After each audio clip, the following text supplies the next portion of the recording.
Hey everybody, sorry for the really bad video quality. Just passed my Security Plus, really difficult exam.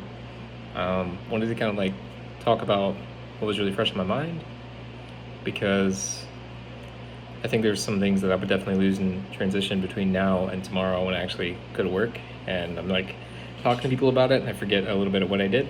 So I wanted to talk about kind of what my experiences were on the exam. I will say that this exam had on my exam, I had a lot more practical questions than on my Network Plus exam.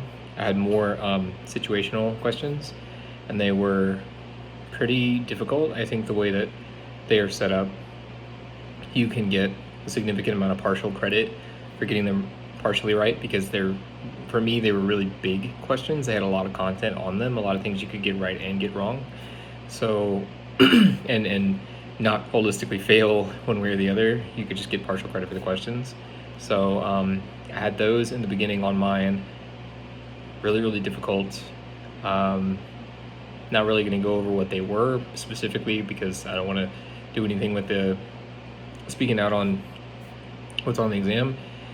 But some of the things that are really important to know that are on the exam are how to configure firewalls, specifically just ingoing and outgoing connections on firewalls, which they already tell you anyway on the course objectives, but definitely know how to do that because it's really important. Second thing is understand certificates.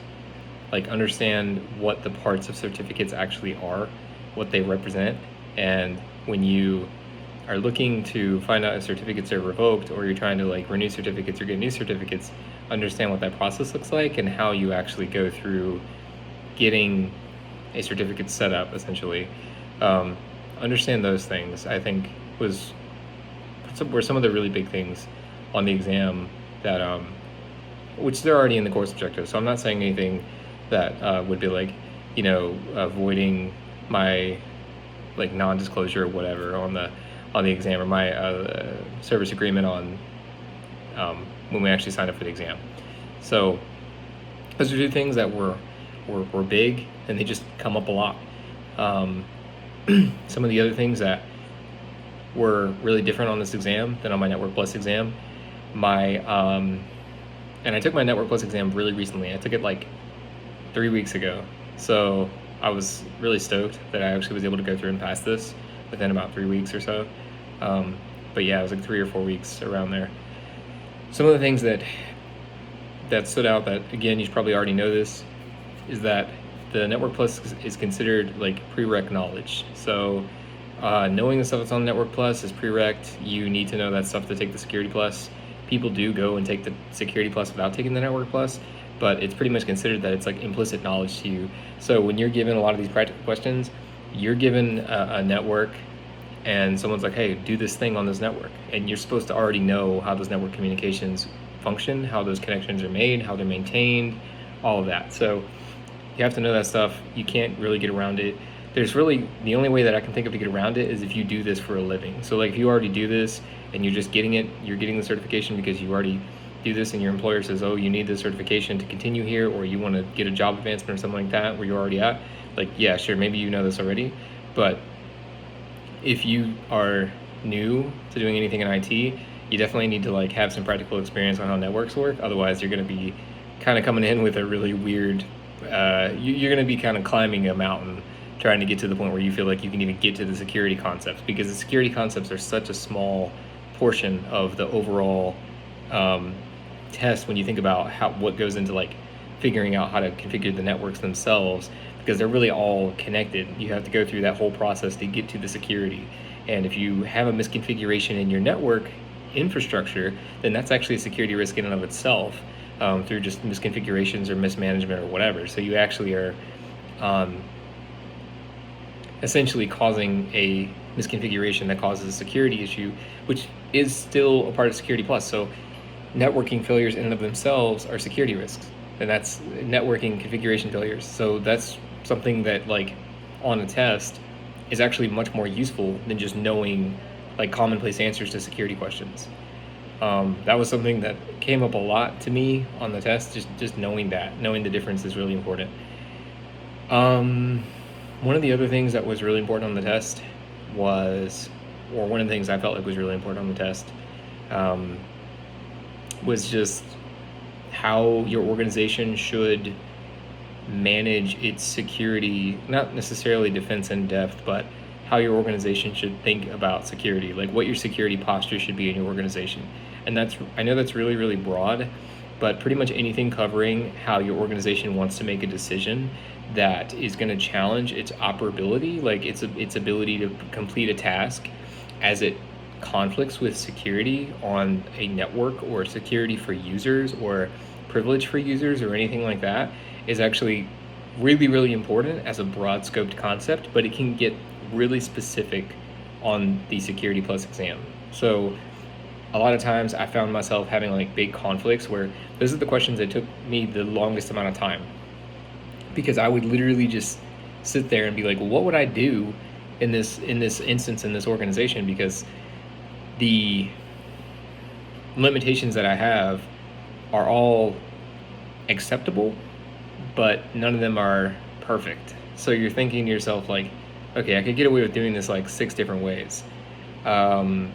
Which of these is the way that it's going to work out in the best possible configuration, which is its own thing, right? Like we all know, if you've taken a CompTIA exam before, CompTIA is like best answer, best answer, best answer, and there's like three best answers, are like there on the thing, and then there's like one best answer. There's really no such thing as like a best answer for CompTIA. It's like the best answer. So that's another thing. It's a whole other issue.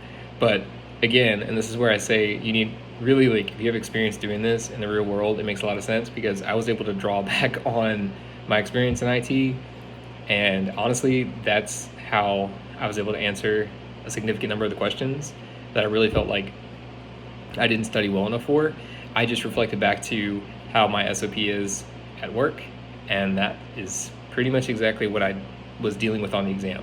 I had to kind of put it into perspective, but actually that's a really good thing about the exam, is that if you have any experience with this at all, and keep in mind, I mean, these exams are going to be reflective of like things that happen to you in real life, and a lot of the things on the exam, not going to get into specific details, were things that I deal with at work every day, where there's like some kind of conflict with security and user access, user privilege, whatever, and we have to determine collectively what's the best action. There's no right answer, there's just what's the best acceptable answer.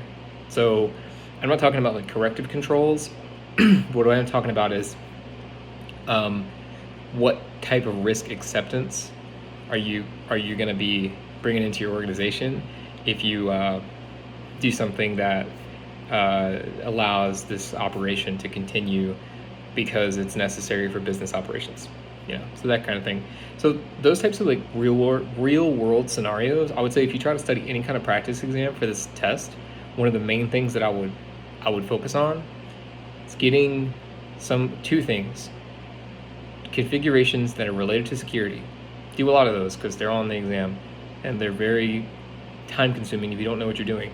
Like, I did not know what I was doing, and it took me a really long time, and I had to kind of like second, third, fourth, fifth, sixth guess myself to get the answer I felt like was the right answer.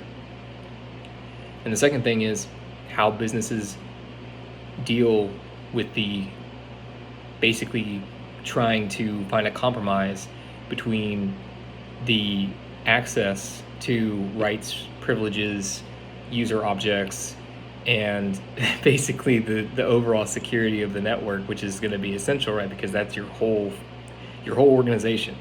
If your whole organization has a weak link in the chain, then the whole thing is at risk. So the compromise and the conflict between those two entities, the need to make money, the need to sell a resource or service or perform business operations, and the need to preserve the authenticity and authority and accounting on the network itself, those things, really, that conflict is actually what I think, if you were to study anything really big for the exam, I think that's what you should go over. I think you should focus on that a lot. People who do this already probably already know this, and they probably don't need to look this up as much because it's a part of their SOP every day. They deal with this Monday through Friday, 9 to 5.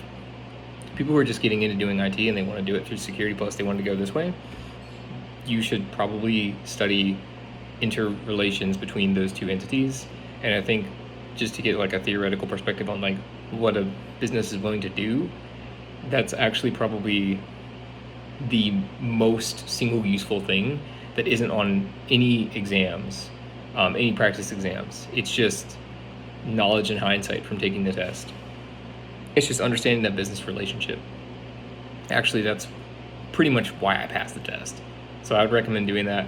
But yeah, that's pretty much all the information that I would have on the test that, is relevant, but it's not me giving away anything on the test. Because I'm pretty much just telling you, like, these are things you need to know. If you go and you pay for a course, you go behind a paywall or whatever, someone's gonna tell you the same thing. And I've done this because I've gone and paid for courses online to study for my Network Plus and Security Plus, and I really enjoyed them. But they were like, yeah, these are the things you're going to need to know for the exam. So I'm not giving anything away that's abnormal. But I would say something that's kind of like an innate relationship in security is how much convenience can I have? How much security am I willing to sacrifice for that convenience, or business operations, or whatever you need to get done on a daily basis? That actually is super important, and you should focus on it a lot when you're studying for your exam. Even if it's not really related, I would still think about how it impacts business operations, because that's what the people who are paying you care about. Like, if you go in, I deal with people like this all the time. You go in every day and there's like somebody there that's like, okay, I need access to this. And you're like, well, I can't give you that. It's not my SOP. They're like, I don't really care what your SOP is. I still need this. And that's going to be true no matter what. So, you handle the request as you need to, give it to whoever it needs to go to. They go through a process of getting the request made that they need to get the access that they need. But that process at every level exists. So it exists, with internet work professionals, people who are like working in networking, talking to other professionals in networking. Because the same rules apply to you in IT, even though you might think like, oh, okay, I've got admin rights, I can do all this stuff. Whether it's client side or to specific servers or whatever, or if you're a developer, you're probably more familiar with having to put in requests all the time to access specific servers, like Unix servers and things like that. So those rules, those group user policies and access rules, they create a bit of a hiccup for a lot of enterprise level organizations, which in a lot of ways I'm fortunate enough to work in an enterprise level organization, because all of the CompTIA rules apply to enterprise level organizations, and I think you should think about all of them this way. Even if you work for the military, or you work for an educational entity, which I have worked in education as well, I would say you can pretty much ignore a lot of the role specific to those institutions. You should focus on anything that's dealing with a corporate environment, because that's how the tests are made, because 90% of the entities they're servicing are following that business model. So and I mean, most of them are to some extent, but this cultural aspect that I'm talking about, it's very much a corporate attitude, a corporate focus. So I would say definitely try to focus on what's important in the corporate scope as opposed to what's important maybe in education, because somebody who's working in education, the things that they want access to, they might say something like, oh, I can't get something done. But the something that they're trying to get done isn't going to prevent your company from making its daily sales. It's going to be something that, they might have to get a request to get postponed until later, like pushing out grades or getting access to an application for research. It's just not going to be as essential. It can be kind of put on the back burner. But if you have a corporate entity, it's going to be really, really, really time sensitive. So you're going to get a lot of rushed things related to security, a lot, all day. So I would recommend thinking about things in that context if you can. And if not, maybe, I know it sounds really boring, but trying to find some resources on that and just looking at those when you try to take your test. I think it'll actually be really helpful for anybody who's not familiar with the corporate environment. And if you have already worked in the corporate environment, you probably know what I'm talking about. But if you run into a situation on the exam where you feel like you don't know the combination between the urgency and the security, I would always fall back on thinking about corrective measures as opposed to the most acceptable measures, because a lot of times, as bad as it is, I think corporate desire is going to win out because they're ultimately paying you. So, like in the short term, if you're thinking about short term versus long term, I think short term you should focus on what the organization needs to complete its daily functional roles. In the long term, you want to be thinking about security standards, because you can implement those over the long term through things like audits and meetings and just policies you can take the time to write and build up. Whereas the stuff you need done today is always going to favor the corporate entities' needs. So you can think of it like that, and I think that'll be really helpful on the exam. So that's pretty much all I had to really run into on the exam, the stuff that I felt like was really going to help anybody. So anybody else taking the exam, good luck.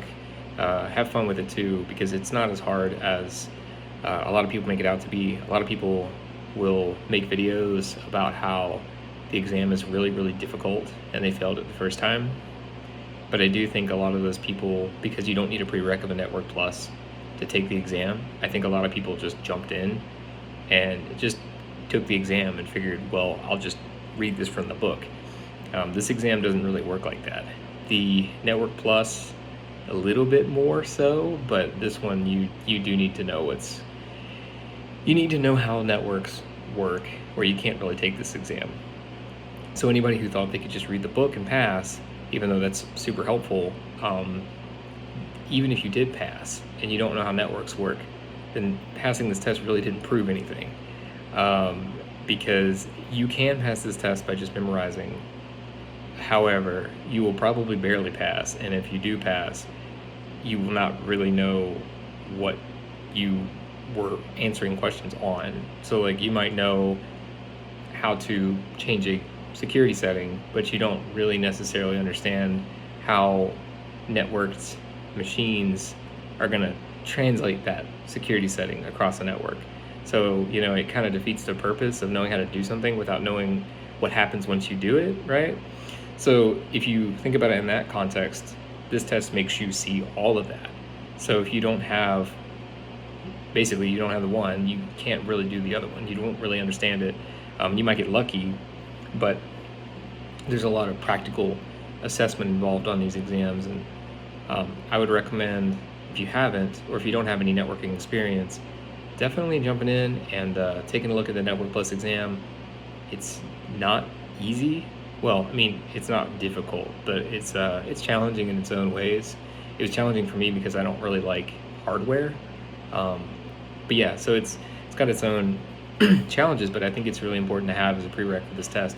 But the whole point I was trying to jump back to a little bit there was that a lot of people make assumptions about this test being really, really hard, because a lot of people make videos. They're like, this is how I passed Security Plus. But then they'll be like, I failed it the first time, I came back the second time, I did really well on the second time. And they don't really talk about what they did in between. And I think a lot of times that's because they didn't want to admit that they had to go back and study networking because they didn't know how it worked.